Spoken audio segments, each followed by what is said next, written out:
Mary Joy, bakit ang tahimik mo? May problema ka ba? Ate, naawa na kasi ako kay kuya eh. Nakita mo ba kanina? Nangihingi na siya ng tawad. Mary Joy, alam mo naman yung dahilan, di ba? Pagpapalit tayo ni kuya, nandali sa bisyo niya. Tsaka alam na nga ganun yung mabarkada niya. Nakikipagkaibigan pa siya dun. Kaya tuloy, napuno sa kanya si tatay. Ate, ikaw ba? Napatawad mo na ba si kuya? Kasi kahit papano, kapatid pa rin natin siya. Hindi ko naman nakakalimutan na kapatid natin siya. Pero hindi ko alam kung mapapatawad ko siya. Dahil hanggang ngayon, masakit pa rin sa akin yung ginawa niya sa atin. Kaya hayaan mo na lang muna siya para matuto siya ng leksyon. Tignan mo, galit na galit pa rin si tatay sa kanya. Hindi ko alam kung mapapatawad pa niya si kuya. Pero ate, nakita ko si kuya kagabi. Naawa nga ako sa kanya eh. Sana naman magkaayos-ayos na ulit tayo. Tara na, makainantay na tayo ni tatay eh.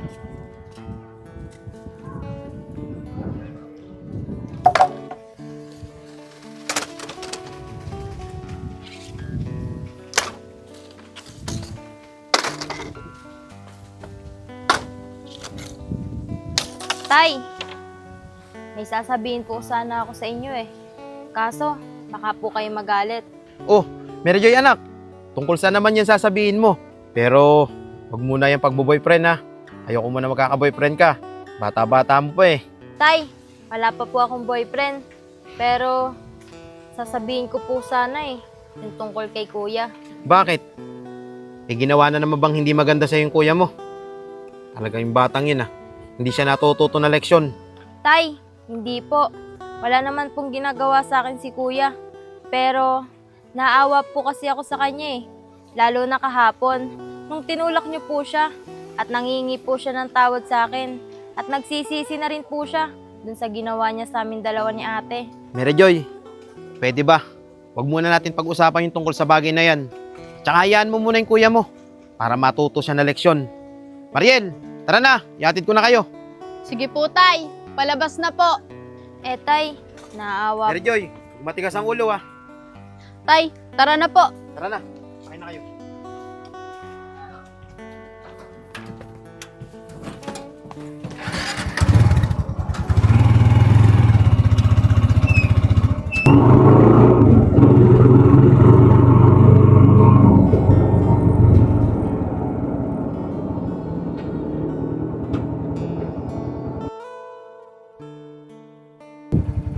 Tay, tara na po. Baka malate pa kami. Sige mga anak, tara na.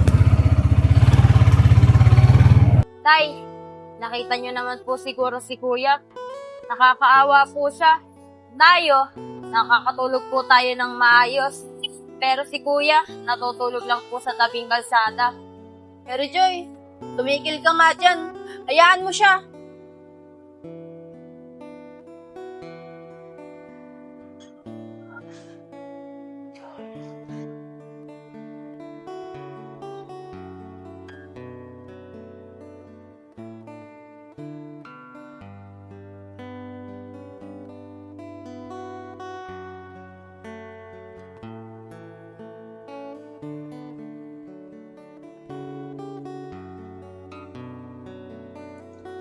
Panginoon, tulungan niyo po ako. Sana, patawad po ako ng tatay ko at ng mga kapatid ko. Nagsisisi na po ako sa mga ginawa kong kasalanan sa kanila. At kung dadating po yung time na mapapatawad nila ako, yung mga pagkakamali ko po, tatama ko na. Kaya, Panginoon, kayo na pong bahala sa akin.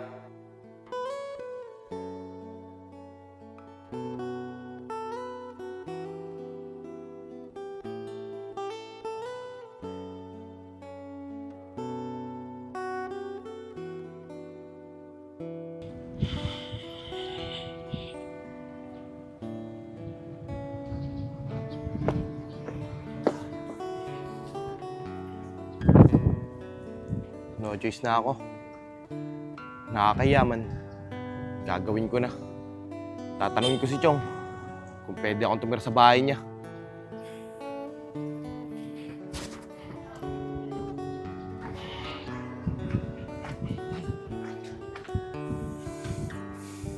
Sana, nandito si Tito. Para naman di sayang yung pagpunta ko. Malayo pa naman ang bahay niya. Tao po. Chong. Chong Ralph. Tao po. Tao po. Chong. Sino yan? Sandali. Oh, Yayag. Bakit yata biglaan ang pagpunta mo rito sa bahay? May problema ka ba? Chong, ano po? Ba, nakakapanibago ka yata ngayon. Nagmamano ka na. Chong, may sasabihin po ako sa inyo. Pwede bang dyan na lang po natin pag-usapan sa loob? Teka, Yayag. Bakit ganyan ang itsura mo? Para ka napabayaan ah. Iba na yung amoy mo. Halika na, pumasok ka sa loob.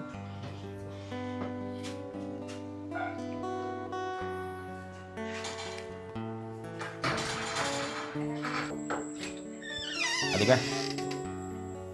Upo ka dito. Ano ba kasi nangyari sa'yo? Bakit nagkaganyan ka? Chong, hindi na po ako magsisinungaling sa'yo. Sasabihin ko na po yung totoo. Nalayas po kasi ako ni tatay sa bahay. Ano? Pinalayas ka ng tatay mo. Parang imposible naman yatang palayasin ka ng kapatid ko. Kilala ko yun. Hindi ka basta-basta palalayasin nun kung wala kang ginagawang kasalanan. Chong, opo, may ginawa po akong kasalanan. Kaya ako lang naman po nagawa yun. Na-impluwensyahan ako ng mga kaibigan ko. Ganun ba, Yayag? Sige, kwento mo sa akin kung ano yung mga nagawa mong kasalanan. Baka sakaling matulungan kita. Chong, ninakawan ko kasi yung dalawa kong kapatid eh. Nang dahil sa bisyo ko. Pati nga po tatay ko, hindi ko na nire-respeto. Chong, lahat naman ng yun, pinagsisisihan ko na. Sige, Yayag. Pag may time ako, kakausapin ko yung kapatid ko. Pero ipangako mo sa akin na hindi mo na uulitin yun, ha? Sige Chong, maraming salamat po. Pero Chong, isasabihin po ako sa inyo. Pwede po ba akong dito muna tumira? Hanggat di pa po ako pinapatawad ng tatay ko. Ralph, mag-usap nga tayo sa loob. Sumunod ka sa akin. Sandali lang, Yayag, ha? Kasapin ko lang tita mo.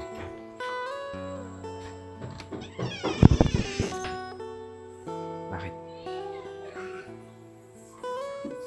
Nagtatanong ka ba kung bakit?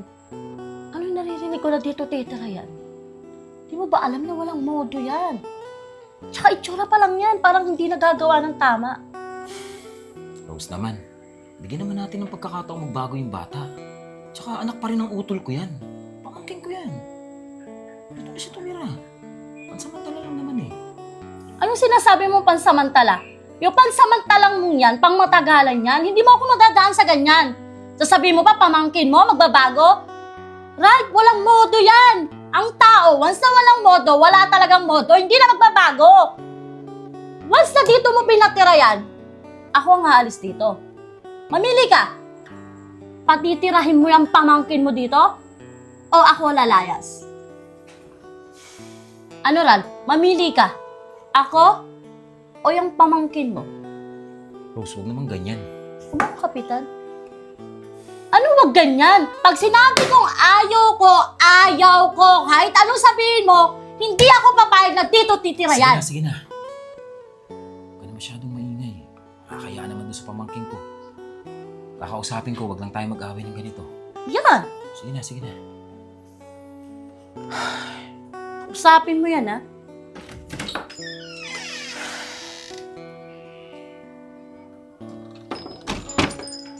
Ano Chong? Umayag na po ba si Tita Rose? Nandito na ako tumira. Yayag, yung sa akin lang, wala namang problema eh. Kaso yung tita mo, ayaw talagang pumayag na dito ka tumira. Nalalaman niya kasi yung mga pinagagawa mo sa mga kapatid mo, tsaka dun sa tatay mo. Pasensya ka na talaga, Yayag, ha. Hindi ka talaga pwedeng tumira dito. Ganun ba Chong? Sige po, okay lang. Pero Chong, may pabor po ako sa inyo. Baka po, may pinaglumaan kayong damit dyan. Tsaka short. Ilang araw na po kasi di nakakaligo eh. Meron. Walang problema, bibigyan kita.